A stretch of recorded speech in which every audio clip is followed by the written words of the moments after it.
জসিম গ্রামের নামকরা গোয়ালা।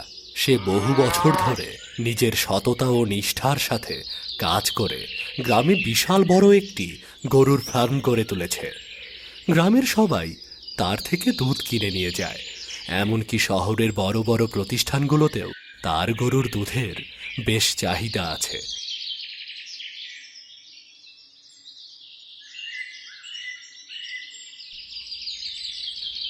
জসিমের আর্থিক অবস্থা আগে খুবই খারাপ ছিল। আগে একটি ভাঙাচোরা বাড়িতে নিজের পরিবার নিয়ে থাকত, কিন্তু বর্তমানে অবস্থা ভালো হওয়ায় সে নিজের একটি বাড়ি তুলেছে। আগের বাড়িটি কয়েক কদম দূরেই অবস্থিত, পুরোপুরি পরিত্যক্ত হয়ে আছে।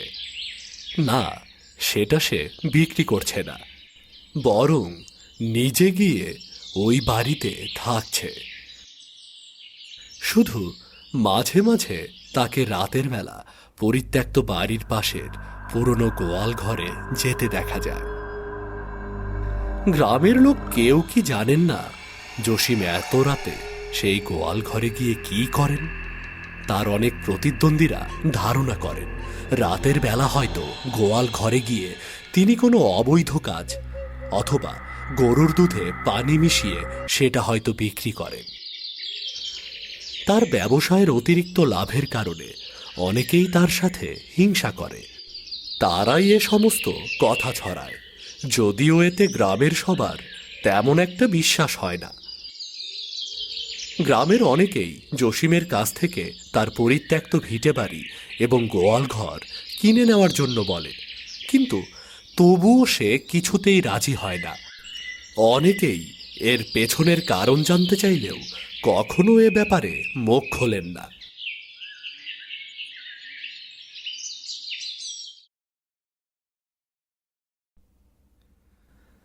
একদিন রথিন নামের এক ব্যক্তি তার কাছে আসে। জসিম সে সময় তার নতুন গোয়াল ঘরটিতে গরুগুলোর দেখভাল করছিল। রথিন তার কাছে দাঁড়িয়ে বলে, আদাব জসিম ভাই, কেমন আছো? আরে রথিনদা, এই তো আছি বেশ।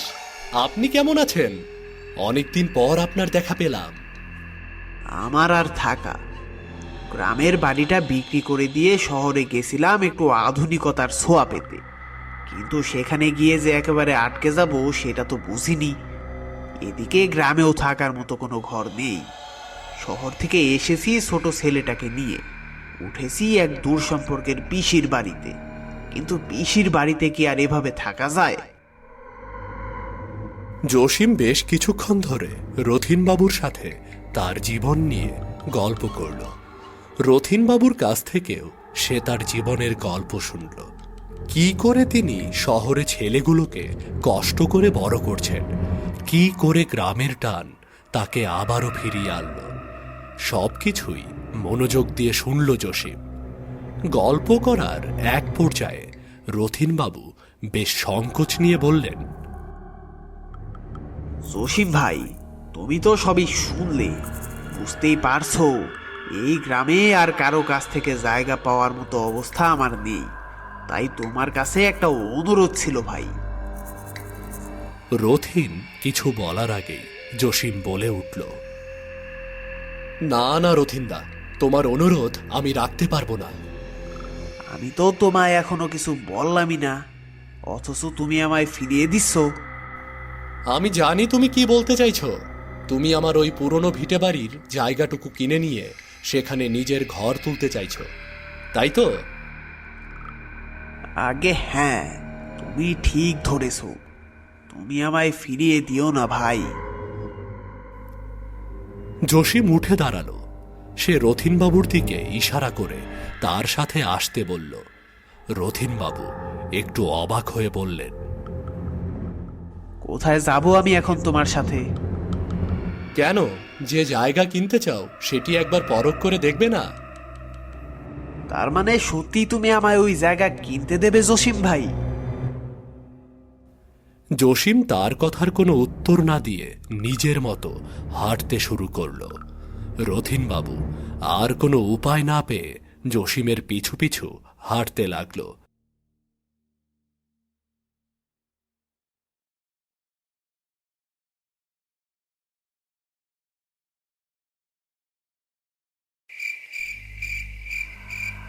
সন্ধ্যা পেরিয়ে গেছে অনেক আগেই।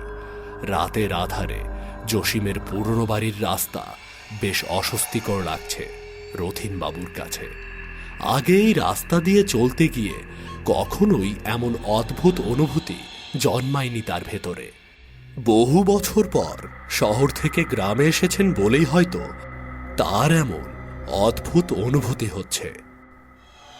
আশেপাশের ঝিঝি পোকার ডাকে রথিনবাবু বারবার কেমন চমকে উঠছিলেন। যদিও জসিমের নতুন ঘর থেকে পুরনো ঘরের দূরত্ব খুব একটা বেশি না, কিন্তু প্রথম বাবুর মনে হলো তিনি যেন এই গ্রাম থেকে অন্য গ্রামে হেঁটে যাচ্ছেন। বেশ কিছুক্ষণ এভাবে হাঁটার পর এক সময় তিনি হাল ছেড়ে দিয়ে জসিমকে বললেন, ভাই, এত লম্বা লাগছে কেন এই রাস্তাটা? আমি তো শুনেছি তোমার নতুন বাড়ি থেকে পুরনো বাড়ির দূরত্ব খুব একটা বেশি নয়। প্রায় কাছাকাছি চলে এসেছি রথিনদা, আর একটু।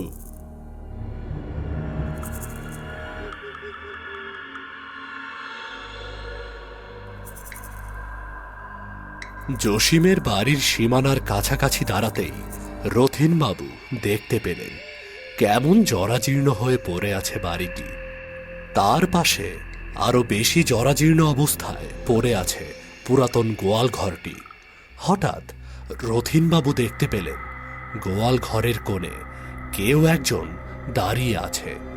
অন্ধকারে সবকিছু অস্পষ্ট হলেও সেই লোকটির চেহারা একদমই স্পষ্ট।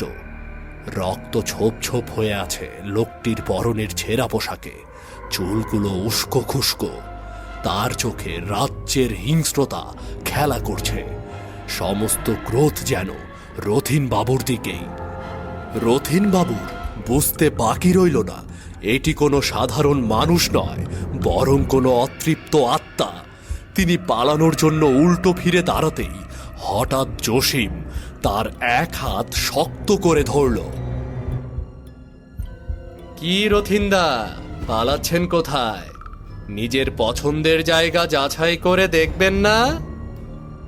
জসিম ভাই, ছেড়ে দাও, ছেড়ে দাও আমাকে, তোমার দুটো পায়ে পড়ি। তুমি কি দেখতে পাচ্ছ না সামনে ওটা কি দাঁড়িয়ে আছে? বেশ দেখতে পাচ্ছি, তুমি এসো আমার সাথে।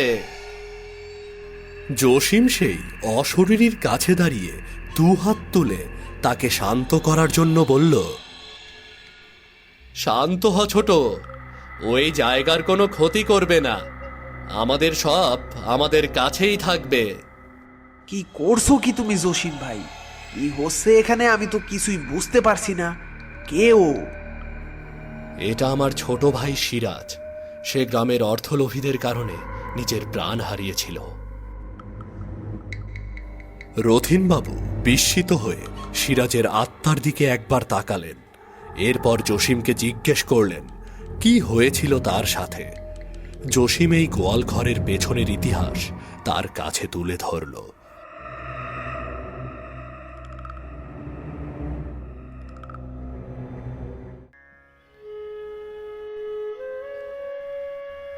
আমরা ছোটবেলায় বেশ অভাব অনটনে বড় হয়েছিলাম, এটা গ্রামের প্রায় সবাই জানে। আমার বাবা মানুষের কাছ থেকে চেয়ে চিনতে ধার কর্জ করে দুটো গরু কিনেছিলেন। তার স্বপ্ন ছিল তিনি নিজের একটি ফার্ম করে তুলবেন, কিন্তু বিধাতা তার সেই স্বপ্ন পূরণের আগেই তাকে তার অতিথি হিসেবে কাছে ডেকে নিলেন। আমার কখনোই এই গরুর খামার করা বা চাষবাদ করা এসবের প্রতি আগ্রহ ছিল না, কিন্তু আমার ছোট ভাই সিরাজের এসব ব্যাপারে বেশ আগ্রহ ছিল।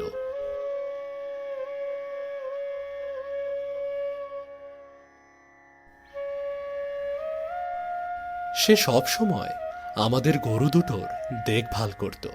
তাদের ঠিকমতো গোসল করে খাইয়ে দেওয়া, তাদের স্বাস্থ্যের উন্নতির দিকে লক্ষ্য রাখা, সবকিছু তার নখদর্পণে ছিল। আমি কখনোই এসব কাজে তাকে সাহায্য করতাম না। এক দুইবার আমার কাছে সাহায্য চাইতে আসলেও আমি প্রতিবারই তাকে ফিরিয়ে দিয়েছিলাম।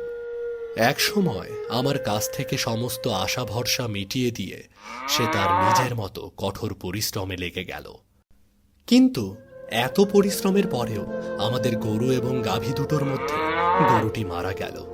সিরাজ বেশ ভেঙে পড়লেও সে পূর্ণ উদ্যমে আবার বেঁচে থাকা গাভীটির লালন পালনে লেগে গেল।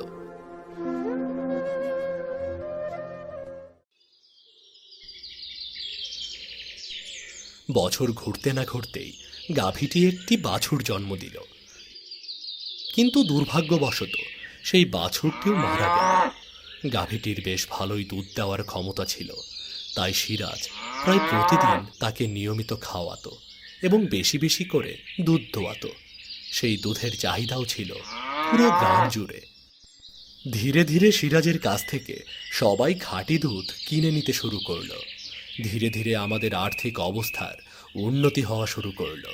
ছোট ভাইয়ের কঠোর পরিশ্রম দেখে আমিও আর হাত গুটিয়ে বসে থাকতে পারলাম না। আমিও লেগে গেলাম তাকে সাহায্য করতে। আমাদের এমন উন্নতি দেখে গ্রামের অন্যান্য ব্যবসায়ীরা বেশ ক্ষেপে উঠল।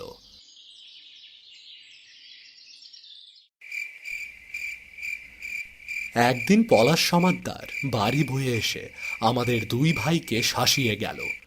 সে চলে যাওয়ার পর আমি সিরাজের কাঁধে হাত রেখে বললাম, ভাবিস না ভাই, ওসব কথা বলার লোক অনেক থাকবে, কিন্তু কখনো নিজের অবস্থান থেকে সরে দাঁড়াবি না, বুঝলি? আরে না বড় ভাই, তুমি আছো না, আমার আর কোনো চিন্তা নেই। আমি যদি কখনো না থাকি, আমার বিশ্বাস আছে তুমি এই খাবার বেশ ভালোই সামলাতে পারবে।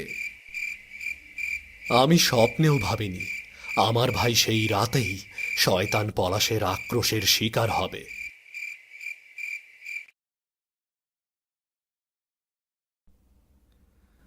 রাতের বেলা আমি আর সিরাজ অঘরে ঘুমাচ্ছিলাম।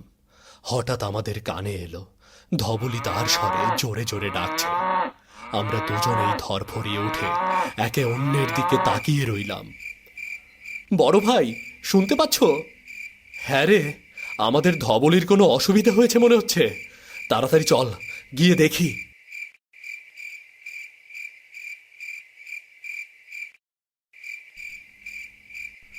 আমরা দুই ভাই হন্তদন্ত হয়ে ঘর থেকে বেরিয়ে দেখি আমাদের গোয়াল ঘরে কে যেন আগুন লাগিয়ে দিয়েছে। আমি সিরাজকে সেখানে রেখে গ্রামের দিকে ছুটে গেলাম সবার সাহায্য চাইতে।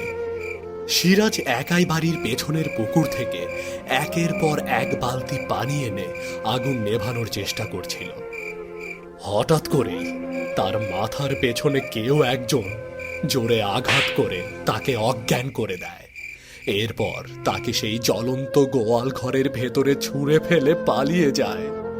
আমার ভাইটা সেখানে আগুনে পুড়তে পুড়তে এক সময় ছাই হয়ে যায়, সাথে মারা যায় আমার প্রিয় ধবলিটাও।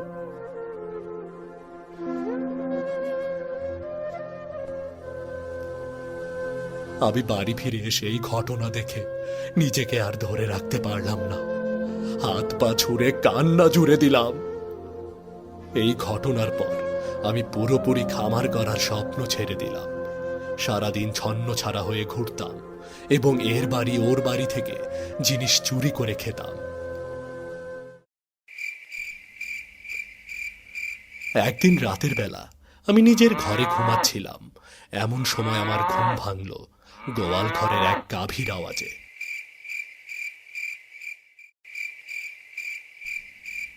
আমি ঘুমের ঘোরে হাঁটতে হাঁটতে গোয়াল ঘরের কাছে গিয়ে দরজা সরাতেই দেখি আমার ভাই সিরাজ আমাদের ধবলিকে পরম যত্নে আঁকড়ে ধরে দাঁড়িয়ে আছে। তাদের দুজনের গায়ের চামড়া পুড়ে ক্ষত বিক্ষত হয়ে আছে। সিরাজের এই রূপ আমি সেদিন থেকেই দেখে আসছি। নিজের ভাইকে অমন রূপে দেখে আমি ভয়ে শিউরে উঠলেও হঠাৎ আমার ভেতর ভ্রাতৃত্বের মমতা জেগে উঠল। আমি নিজেকে সামলাতে না পেরে সিরাজের কাছে এগিয়ে গিয়ে তার দু হাত ধরে কাঁদতে কাঁদতে বললাম, ভাই রে ভাই, আমাকে ক্ষমা করে দে ভাই। আমি সেদিন তোকে বাঁচাতে পারিনি আমার সোনা ভাই। আমার উচিত হয়নি সেদিন তোকে ওভাবে একা ফেলে চলে যাওয়া। আমাকে মাফ করে দে ভাই। বড় ভাই, কাঁদছো কেন? আমরা তো আবার ফিরে এসেছি। আমরা এখন থেকে এখানেই থাকব।